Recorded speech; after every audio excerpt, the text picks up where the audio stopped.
Hello, my name is Rob Carlmark, and I'm a meteorologist here at ABC 10 based in Northern California. So if you're watching this on YouTube, just know that that's where most of my focus is, but we'll expand to other portions of California. So if you want to know what's been going on around here, take a look at this photo.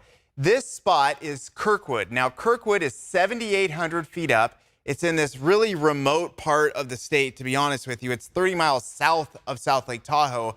But with that said, this is the top of their chairlift. So this is the highest point that they have there.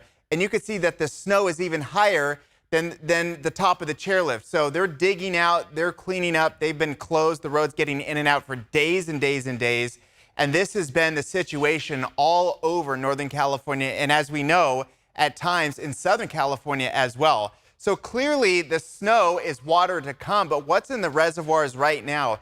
You may be seeing video in different places of these big dam releases. And what we have there is a lot of water in the dams. And then they have a spillway where they actually manually control and open gates to allow water to spill out of the reservoirs. Well, many people would ask, if you're in a drought, why would you ever just dump that water out? The reason why this is done is that these big reservoirs right now in March are used for flood protection. Yes, they're going to retain as much water as possible, but the main point is not to flood everything downstream, so you can have more controlled releases. In other words, you get a lot all at once. If you release it slowly, knowing that more is coming in, you can manage to have a full lake or near full lake by the time you get to spring. So all of these big reservoirs, for their historical average, are doing really well, if not above average. And there's no question they're going to be even better as we move into the spring because we have double snowpack compared to normal ready to go. In other words, the amount of water that's trapped as snow, it's a whole season's worth, and then there's another season worth on top of that. So this is going to be going on for a while. Now, over the last 24 hours, we had rain in Northern California, massive outages in Silicon Valley. They're still out as of Wednesday morning. And then we saw everything wind down. So this is a good moment of reflection for where we've been so far. Again, my focus Northern California, but we've seen impressive numbers for Central Southern California as well. Grand total since October 1st, which is our rainy season, we're over 20 inches in Stockton. That's a lot. That's way above average for a whole season, and we still have a long ways to go. And you could see, as you would expect, the numbers to continue to go up. Now, even in places that get a lot of snow and expect a lot of snow, like Mammoth, where their building codes for snow loads are at the top that you can expect, even they are having structural issues all over town with the weight of snow, then heavy wet snow and rain on top of that.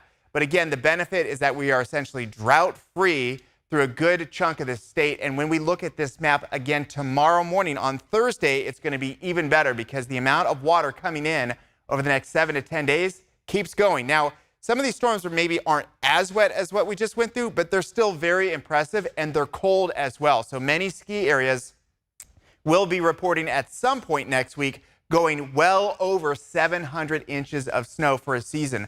Again, today is our drying out, cleaning up day. A lot of rivers are running extremely high today, so that's a local issue. But we're going to have sunshine and a bit of wind thrown in there. So let's go ahead and fast forward through our day. It's going to be a good one, no issues whatsoever, just local creeks and streams running high. As far as the wind, it will be breezy today out of the northwest, so that's a chilly northerly wind that's going to be with us. It tends to dry things out. And what we're going to be looking at is a break. We are going to get a break in the storms until about Saturday night to Sunday. That's our first system. It's a quick hitter.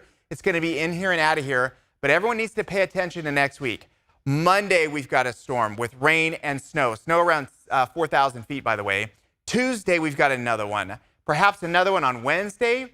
Thursday, it might slow down. And then even more going into next weekend. So the bottom line is this. This is the longest stretch of dry weather we've had in a very long time.